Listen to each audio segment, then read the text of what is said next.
Hello my dear lovely students, आप सभी का स्वागत है आपके अपने यूट्यूब चैनल पीपीआई ट्यूटोरियल के पेड कोर्स क्लासेज में।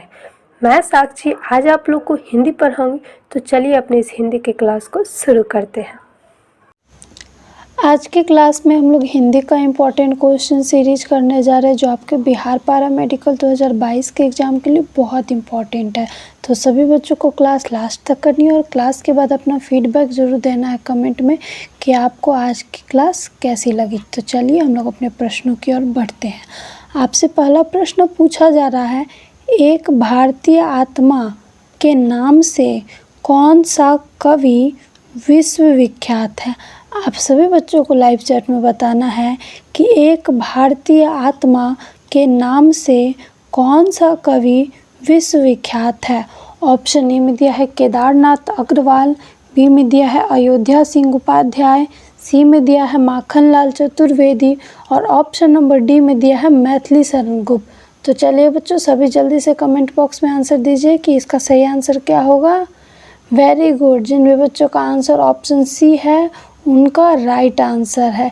एक भारतीय आत्मा के नाम से माखनलाल चतुर्वेदी जी जो है विश्वविख्यात है। तो चलिए अब हम लोग अपने अगले प्रश्न की ओर बढ़ते हैं।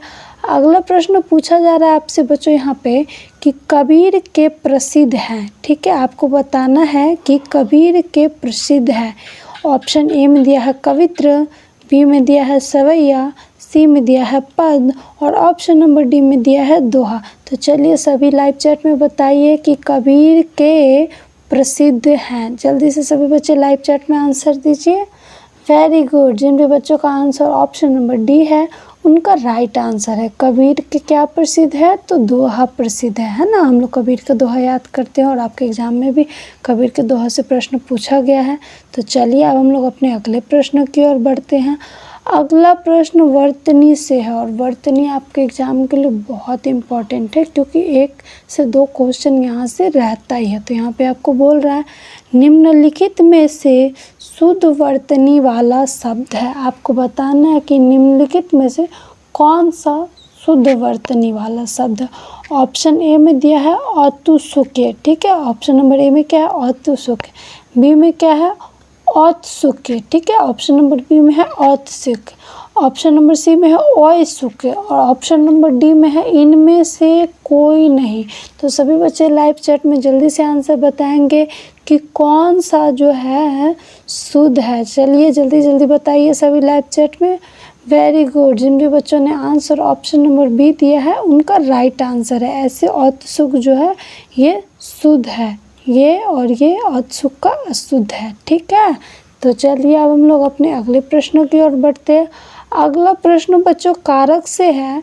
आप सभी को बताना है कि मैं कलम से लिखता हूँ। ठीक है, मैं कलम से लिखता हूँ वाक्य में प्रयुक्त कारक चिन्ह बताइए। ठीक है, आप सभी को बताना है कि मैं कलम से लिखता हूँ इस वाक्य में कौन सा कारक चिन्ह है। ऑप्शन नंबर ए में दिया है करण कारक, बी में दिया है आपादान कारक, सी में दिया है कर्म कारक और ऑप्शन नंबर डी में दिया है संबंध कारक। आप सभी बच्चों को बताना है कि मैं कलम से लिखता हूँ। ठीक है, इस वाक्य में कौन सा कारक है। जल्दी से सभी लाइव चैट में आंसर दीजिए कि इसका राइट आंसर क्या होगा। जल्दी जल्दी। Very good. जिन बच्चों ने आंसर ऑप्शन नंबर ए दिया है उनका राइट आंसर है मैं कलम से लिखता हूँ। इसमें कौन सा कारक है, तो करण कारक है। अब यहाँ पर देखिए बच्चों, ये जो से है ये किसका विभक्ति चिन्ह है, करण कारक का भी विभक्ति चिन्ह है से और आपादान कारक का भी विभक्ति चिन्ह क्या होता है, से। लेकिन आपादान कारक में जो से होता है वो अलगाव के लिए होता है। जैसे वृक्ष से पत्ता गिरता है। ठीक है, वृक्ष से पत्ता गिरता है। ठीक है, गिरता है। यहाँ पे वृक्ष से पत्ता क्या हो रहा है, अलग हो रहा है, तो आपादान कारक हो गया। ठीक है, और यहाँ क्या करा, मैं कलम से लिखता हूँ। ठीक है, यहाँ पे कलम क्या है, उपकरण है, साधन है। ठीक है, ये कलम ये साधन है और ये क्या कर रहा है, लिख रहा है। तो यहाँ पे से का प्रयोग किसके साथ हुआ, साधन के साथ प्रयोग हुआ है कि ये जो करता है कलम से क्या कर रहा है, लिख रहा है। तो इसलिए यहाँ पर कौन सा कारक हो गया, तो करण कारक हो गया। ठीक है, चलिए तो अब हम लोग अपने अगले प्रश्न की ओर बढ़ते हैं। बच्चों, अगला प्रश्न आपसे संधि से पूछा जा रहा है। आपको बताना है छत्र छाया। ठीक है, छत्र छाया में शब्द का सही संधि विच्छेद है। ठीक है, सभी बच्चों को बताना है कि छत्र छाया शब्द का सही संधि विच्छेद क्या है। ऑप्शन ए में दिया है छह जोड़ छाया, बी में दिया है छत्रह जोड़ छाया, सी में दिया है छत्रच जोड़ छाया और ऑप्शन नंबर डी में दिया है इनमें से कोई नहीं। आप सभी बच्चों को लाइव चैट में जल्दी से आंसर देना है कि छत्र छाया शब्द का सही संधि विच्छेद क्या है। ठीक है, तो जल्दी से सभी को आंसर दीजिए, हम देख रहे हैं। वेरी गुड, जिनमें बच्चों का आंसर ऑप्शन नंबर बी है उनका राइट आंसर है। ठीक है, तो छत्र छाया का संधि विच्छेद क्या हो जाएगा, छत्रह जोड़ छाया। ठीक है, ये हमारा छत्र छाया का संधि विच्छेद हो गया। ठीक है, यहाँ पे जो चौ है जब हम लोग विसर्ग में बदले तो यहाँ पे जब हम लोग संधि विच्छेद किए तो ये चौ विसर्ग में बदल गया। ठीक है, चलिए अब हम लोग अपने अगले प्रश्न की ओर बढ़ते हैं। अगला प्रश्न जो है रस से है और आप सभी बच्चों को बताना है कि क्रोध किस रस का स्थायी भाव है। ठीक है, आप सभी बच्चों को बताना है कि क्रोध किस रस का स्थायी भाव है। ठीक है, ऑप्शन ए में दिया है वीर रस, बी में दिया है रौद्र रस, सी में दिया है करुण रस और ऑप्शन नंबर डी में दिया है भयानक रस। तो सभी जल्दी से बच्चे लाइव चैट में आंसर देंगे कि क्रोध किस रस का स्थायी भाव है। ठीक है, जल्दी से आंसर दीजिए लाइव चैट में। वेरी गुड, जिन भी बच्चों का आंसर ऑप्शन बी है उसका राइट आंसर है क्रोध जो है रौद्र रस का स्थायी भाव है। ठीक है, बात करें वीर रस तो वीर रस का स्थायी भाव क्या हो जाएगा, तो उत्साह। ठीक है, वीर रस का स्थायी भाव हो जाएगा उत्साह। ठीक है, वीर रस का स्थायी भाव हो जाएगा उत्साह। करुण रस का स्थायी भाव हो जाएगा शोक। ठीक है, करुण रस का स्थायी भाव हो जाएगा शोक। और बात करें भयानक रस का तो भयानक रस का स्थायी भाव क्या हो जाएगा, तो भय हो जाएगा। ठीक है, तो चलिए अब हम लोग अपने अगले प्रश्न की ओर बढ़ेंगे। तो अगले प्रश्न से पहले बता दूं कि जो भी बच्चे अपना बिहार पैरामेडिकल 2022 का तैयारी बेहतरीन तरीके से करना चाहते हैं तो आप हमारे पेड कोर्स को ज्वाइन कर सकते हैं।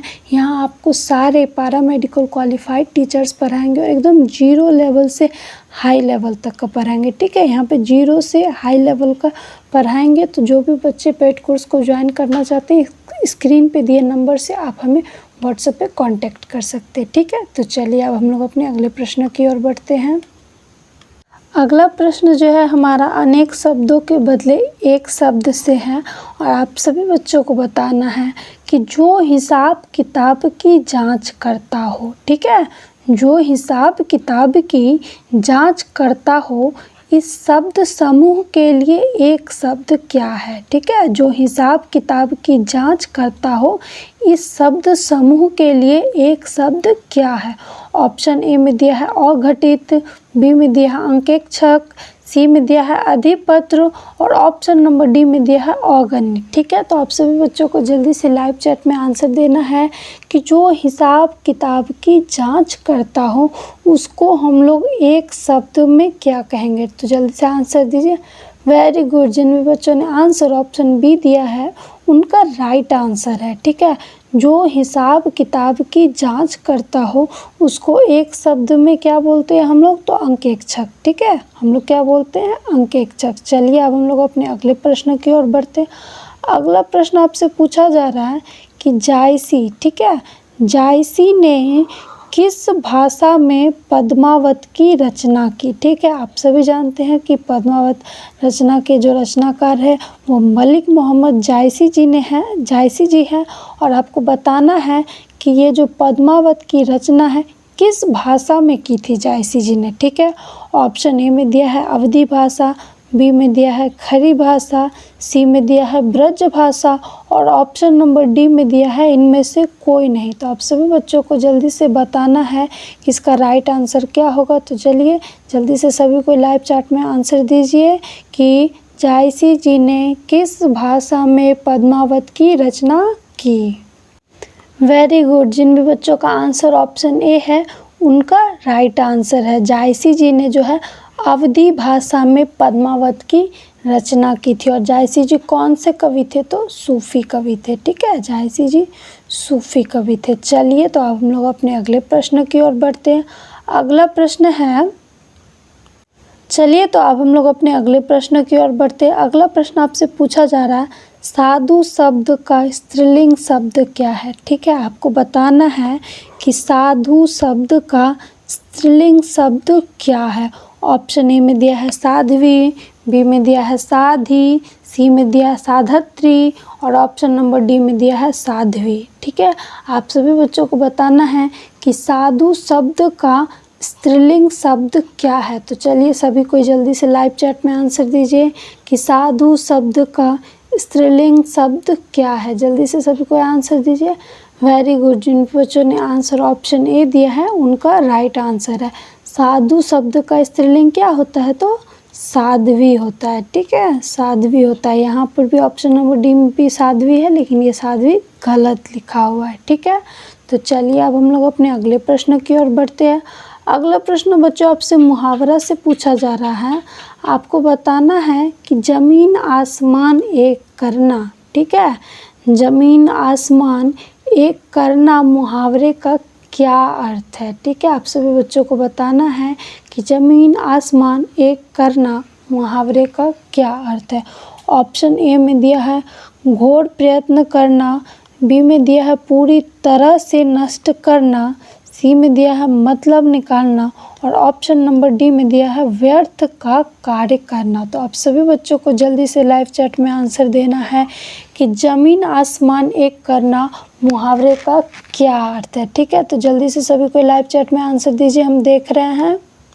Very good. जिन भी आप बच्चों ने आंसर ऑप्शन ए दिया है उनका राइट आंसर है। जमीन आसमान एक करना मुहावरे का अर्थ होता है घोर प्रयत्न करना। क्या अर्थ होता है? तो घोर प्रयत्न करना। जैसे उदाहरण के रूप में हम बोले मोहन व्यवस्था को बदलने के लिए जमीन आसमान एक कर रहा है, मतलब मोहन व्यवस्था को बदलने के लिए घोर प्रयत्न कर रहा है। तो चलिए अब हम लोग अपने अगले प्रश्न की ओर बढ़ते हैं। अगला प्रश्न बच्चों आपसे पूछ रहा है बहुवचन शब्द से कि दिए गए विकल्पों में से प्रति का बहुवचन कौन सा विकल्प है। ठीक है, ये जो प्रति है ये एक वचन है और आपको बताना है कि ये जो 4 ऑप्शन है उनमें से प्रति का बहुवचन कौन सा होगा। ठीक है, ऑप्शन ए में दिया है प्रतियां, बी में दिया है प्रति वर्ग, सी में दिया है प्रति और ऑप्शन नंबर डी में दिया है प्रतिजन। तो आप सभी बच्चों को जल्दी से लाइव चैट में बताना है कि दिए गए विकल्पों में से प्रति का बहुवचन कौन सा विकल्प है। तो चलिए सभी को जल्दी से लाइव चैट में आंसर दीजिए।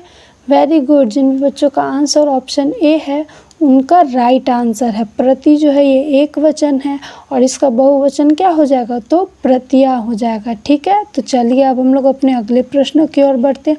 अगला प्रश्न बच्चों यहाँ आपसे संधि विच्छेद से पूछा जा रहा है। आप सभी बच्चों को बताना है कि पवन का संधि विच्छेद है। ठीक है, आप सभी बच्चों को बताना है कि पवन का संधि विच्छेद कौन सा। ऑप्शन ए में दिया है प जोड़ अवन, बी में दिया है प जोड़ वन, सी में दिया है प जोड़ अन और ऑप्शन नंबर डी में दिया है प जोड़ अन। तो सभी बच्चों को जल्दी से बताना है कि पवन का संधि विच्छेद क्या है और ये बहुत इजी क्वेश्चन और आप लोग संधि पढ़ भी चुके हैं। तो जल्दी से बताइए कि पवन का संधि विच्छेद कौन सा है।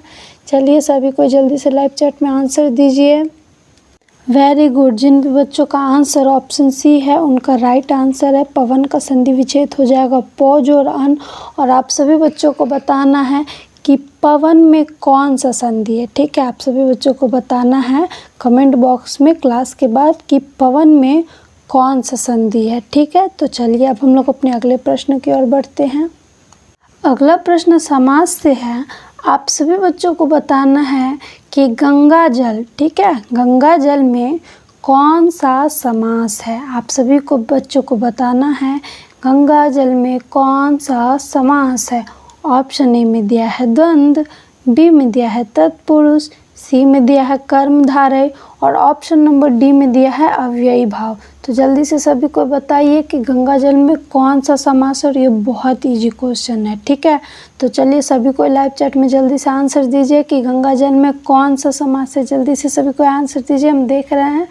वेरी गुड, जिन भी बच्चों का आंसर ऑप्शन बी है उनका राइट आंसर है। गंगा जल में कौन सा समास है, तो तत्पुरुष समास है। तत्पुरुष समास में हम लोग पढ़े हैं ना कि दो पदों के बीच कारक चिन्हों का लोप हो जाता है। गंगा जल अर्थात गंगा का जल, यहाँ पे का कारक चिन्ह है जिसका लोप हो गया है, तो यहाँ पर कौन सा समास है, तत्पुरुष समास है।